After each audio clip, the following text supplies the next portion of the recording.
샬롬, 우리 주 예수 그리스도께서 주시는 은혜와 평강이 함께하기를 기도하고 또한 축복합니다. 오늘 함께 읽고 묵상할 말씀은 창세기 2장 18절부터 23절 말씀입니다. 제가 읽어봅니다. 여호와 하나님이 이르시되 사람이 혼자 사는 것이 좋지 아니하니 내가 그를 위하여 돕는 배필을 지으리라 하시니라. 여호와 하나님이 흙으로 각종 들짐승들과 공중의 각종 새를 지으시고 아담이 무엇이라고 부르나 보시려고 그것들을 그에게로 이끌어 가시니 아담이 각 생물을 부르는 것이 곧 그 이름이 되었더라. 아담이 모든 가축과 공중의 새와 들의 모든 짐승에게 이름을 주니라. 아담이 돕는 배필이 없으므로 여호와 하나님이 아담을 깊이 잠들게 하시니 잠들매 그가 그 갈빗대 하나를 취하고 살로 대신 채우시고 여호와 하나님이 아담에게 취하신 그 갈빗대로 여자를 만드시고 그를 아담에게로 이끌어 오시니 아담이 이르되 이는 내 뼈 중에 뼈요 살 중에 살이라 이것을 남자에게서 취하였은즉 여자라 부르니라 하니라. 아멘. 는 타락한 세상 속에 살고 있습니다. 타락한 세상이란 창조주 하나님께서 만드신 세상 속에 있어야 되는 것들이 변질되어 원래의 기능을 발휘하지 못한다는 것을 의미합니다.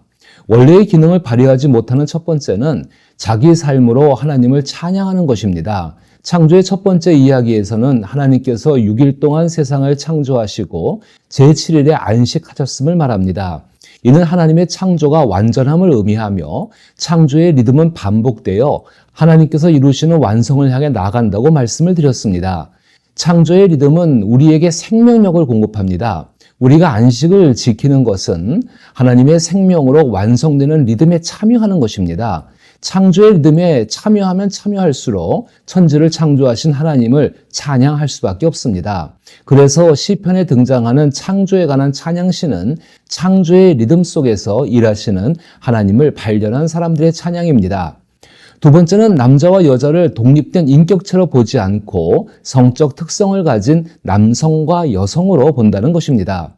창조의 두 번째 이야기는 창조의 첫 번째 이야기인 창세기 1장 27절에 나오는 하나님께서 자기 형상 곧 하나님의 형상대로 사람을 창조하시되 남자와 여자를 창조하시니라 라고 말씀하신 그 구절을 자세히 설명하며 동등한 협력자의 관계를 강조합니다. 보통 우리는 창조의 두 번째 이야기의 결말을 여자의 창조로 생각합니다. 이를 통해 남녀 평등 문제와 여성 착취 문제와 같은 사회적 문제를 해결하기 위한 대안으로 강조합니다. 물론 고전적인 기독교 세계관에서는 여성 창조가 의미하는 바는 남자와 여자의 창조가 본질적으로 동등하다는 것이며 남자와 여자는 기능적으로 차이가 있지만 이러한 기능적 차이는 역할의 차이에서 비롯된다고 주장을 하게 됩니다. 더욱이 창세기 2장 24절의 말씀을 문자적으로 해석하여 남자가 부모를 떠나 그의 아내와 합하여 둘이 한 몸을 이룰지로다 라는 구절을 가부장적인 사회를 구축하는 기본적인 근거로 삼기도 했습니다.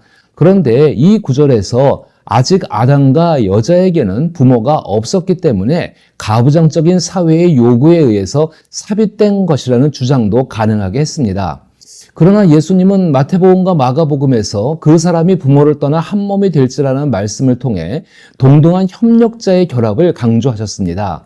예수님은 인간을 기능적인 측면에서 바라보는 것이 아니라 하나님의 형상을 따라 창조된 본질적인 측면에서 보고 계신다는 것입니다. 예수님은 남자는 남자 인간으로 여자는 여자 인간으로 바라보셨지 성적 특성을 가진 남성과 여성으로 바라보지 않으셨다는 것입니다.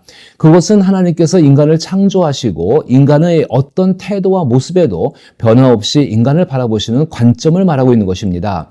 따라서 우리도 그 관점을 바탕으로 오늘 본문을 생각해 보아야 합니다. 먼저 남자인 아담이 언급하는 여자의 이름에 담긴 의미를 생각해 보죠. 23절에서 남자에게서 취하였은즉 여자라 부르니라 라는 구절을 주의 깊게 보면은 아담이 아담 자신에게 여자를 취하였다고 명시하지 않고 남자에게서 취하였다고 말합니다. 아담은 자기 이름 대신 남자를 의미하는 히브리어인 이쉬와 여자를 의미하는 이샤라는 단어를 사용합니다. 이쉬와 이샤는 동일한 어근을 공유하고 있습니다. 따라서 이 표현이 의미하는 남자와 여자라는 표현은 본질을 유지하면서도 다른 형태로 나타나는 창조주 하나님의 분리가 직접적으로 작용하고 있음을 나타내는 것이며, 이는 아담이 한 말로 아담이 여자를 자신과 동등한 존재로 인식하고 있다는 것을 보여줍니다. 더욱이 아담이 하나님과의 관계를 불신한 이후 창세기 3장 20절에서 아담이 그의 아내의 이름을 하와라고 부르게 되는데, 여기서 하와는 생명 또는 호흡을 뜻하는 어근에서 유래된 것으로 생명을 주는 자라는 의미를 가지고 있습니다. 그로 인해 여자는 모든 산자의 어머니가 됨을 의미합니다. 두 번째는 돕는 배필이라는 단어입니다. 돕는이라는 표현은 주로 하나님과 연결되어 사용되는 독특한 용법을 가지고 있습니다. 특히 시편에서는 하나님의 도움을 나타낼 때 자주 사용됩니다. 예를 들어 시편 54편 4절에서는 하나님은 나를 돕는 이시며 주께서는 내 생명을 붙들어 주시는 이신이다 라고 말을 합니다. 돕는, 즉 도움의 의미를 지는 이 표현은 구약 성경에서 하나님과 관련하여 17차례, 그리고 군사적인 원조에 대해 3차례 사용되고 있습니다.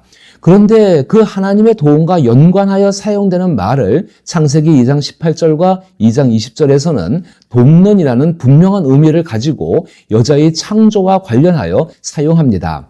이처럼 하나님께 사용된 표현을 여성에게 적용하면서 돕는 배필이라는 말을 하나님의 형상을 지닌 알맞은 협력자 혹은 어울리는 협력자로 번역하기도 합니다. 따라서 돕는 배필이라는 표현은 아담이 가진 삼중적 관계 속에서 적절한 협력자 또는 어울리는 협력자로 이해될 수 있습니다. 아담에게 있는 삼중적 관계는 하나님과 아담의 관계, 아담과 피조물과의 관계, 그리고 아담 자신과의 관계입니다. 이 같은 관계 속에서 하나님은 아담에게 월등한 협력자이십니다. 피조물과의 관계 속에서 아담은 피조물에게 월등한 협력자입니다. 반면 아담이 피조물들의 이름을 지어 주었지만 그 피조물들은 아담보다 열등한 협력자입니다. 마치 아담이 하나님께 열등한 협력자인 것과 같습니다. 그리고 아담 자신과는 사랑과 교제를 나눌 협력자가 없었습니다. 지혜로 충만하신 삼위일체 하나님께서 여자를 만드실 때 아담을 보시며 혼자 사는 것이 좋지 않다라고 말씀하신 것은 삼위일체 하나님께서 동등한 인격으로 존재하시며 서로 만족하실 수 있는 것처럼 아담 역시 자신과 동등한 존재와의 관계에서 만족을 누려야 하는데 그 대상이 없었기 때문입니다. 마지막으로 여자를 창조하신 하나님의 특별한 행동을 살펴보아야 합니다. 삼위일체 하나님은 흙으로 아담을 지으신 후 직접 아담의 코에 직접 생기를 불어넣으셨습니다. 그로 인해 아담은 생명을 가지게 되었습니다. 이런 창조주 하나님의 일은 반복되지 않아도 단 한 번으로 계속 유효합니다. 다시 말해서 인간에게 생명을 주시는 분은 하나님이라는 본질은 바뀌지 않는다는 것입니다. 그 같은 본질 속에서 여자는 21절과 22절에서 여호와 하나님이 아담을 깊이 잠들게 하시니 잠들매 그가 그 갈빗대 하나를 취하고 살로 대신 채우시고 여호와 하나님이 아담에게서 취하신 그 갈빗대로 여자를 만드시고 그를 아담에게로 이끌어 오시니 라는 아담의 창조와는 다른 하나님의 행위가 있습니다. 이 부분을 자세하게 말하면 하나님은 아담의 의식을 얻게 하십니다. 21절에서 잠이라는 단어는 히브리 성경에서 흔히 사용되는 단어가 아닙니다. 이 단어는 초자연적인 힘으로 인해 의식이 없을 때 사용되는 단어입니다. 또한 그 갈빗대로 여자를 만드시고라는 구절에서 만들다라는 그 단어는 소규모의 작업을 말하는 것이 아니라 대형 건축물이나 사원, 특히 성전을 지을 때 사용되는 표현입니다. 솔로몬의 성전 건축을 생각하면 대규모 공사에서 섬세함이 담겨 있음을 알 수 있습니다. 정리하면 하나님께서는 여자를 만드실 때 대규모의 공사를 매우 섬세하게 행하셨다는 것입니다. 이런 창조의 특성을 잘 알고 있는 신약 성경에서는 여자를 깨어주기 쉬운 그릇이라고 비유하고 있습니다. 또한 아담은 의식이 없었기 때문에 여자가 창조되는 과정을 알지 못했습니다. 아담이 하나님께서 여자를 아담에게로 이끌어 오실 때 이는 내 뼈 중에 뼈여 살 중에 살이라고 말한 것은 하나님께서 창조하신 창조물을 찬양하고 있는 것입니다. 이런 생각을 가지고 창세기 2장에 나오는 여자의 창조에 대해서 다시 생각을 해보면 남자와 여자는 서로 종속적인 관계가 아니라 대등한 관계임을 알 수 있습니다. 이는 아담이 하나님과 1대1의 관계를 맺고 있는 것처럼 여자도 하나님과 1대1의 관계를 맺고 있었다는 것을 의미하고 있는 것입니다. 이런 하나님과의 1대1 관계를 맺고 있는 것 속에서 남자와 여자는 동등한 협력자입니다. 그렇다면 그들은 무엇을 위한 협력자일까요?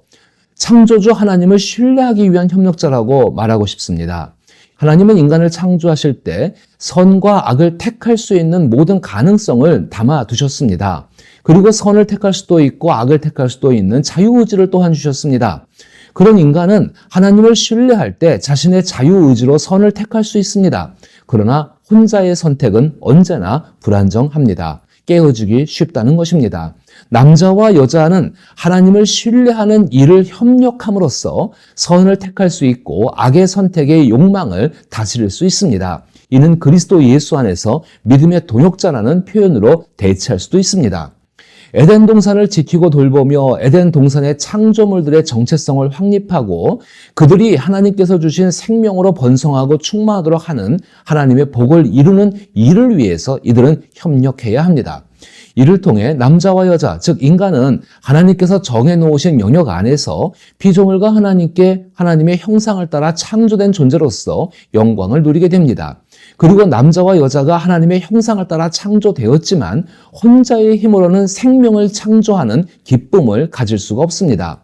하나님께서는 남자와 여자에게 생육하고 번성하여 충만하며 땅을 정복하고 다스리라는 복을 주셨습니다. 이 복을 이루는 과정에서 창조주만이 가지는 생명 창조의 기쁨을 허락하셨습니다. 이는 부모가 되는 것을 통해서 이루어집니다. 따라서 남자와 여자의 삼위일체 하나님의 기쁨에 참여하는 것입니다. 삼위일체 하나님은 서로 다른 인격이시지만 사랑과 교제를 통해 하나가 되는 기쁨을 누리십니다. 그 기쁨은 완전한 신뢰 속에서 이루어지는 선입니다. 독립적인 인격체인 남자와 여자의 결합은 완전한 신뢰를 바탕으로 사랑과 교제, 즉 헌신과 희생을 자발적으로 감당할 수 있으며 이는 남자와 여자의 관계에서 이루어지는 선의 모습입니다. 그 선의 기쁨은 오직 두 사람의 관계 속에서만 누릴 수 있습니다. 따라서 창조의 두 번째 이야기에서 언급되는 부모를 떠나 한 몸을 이룬다는 것은 단순한 성적인 결합을 의미하는 것이 아닙니다. 오히려 독립적인 인격체의 연합으로 인한 결과입니다. 이를 통해 하나님께서 자신을 창조하셨을 때 누렸던 기쁨을 자녀들을 출산하고 양육하며 누릴 수 있고 자신들을 창조하신 하나님의 사랑으로 충만해집니다. 남자와 여자를 하나님의 생명과 연결되어져 있는 인격체로 보는 것, 그것은 창조의 질서를 회복하기 위한 첫걸음입니다. 이것은 예수 그리스도를 믿는 사람들에게만 해당되는 것은 아닙니다. 타락한 세상은 남자와 여자를 남성, 여성, 즉 성적인 특성을 가지고만 보려고 합니다. 그리고 그렇게 대우합니다.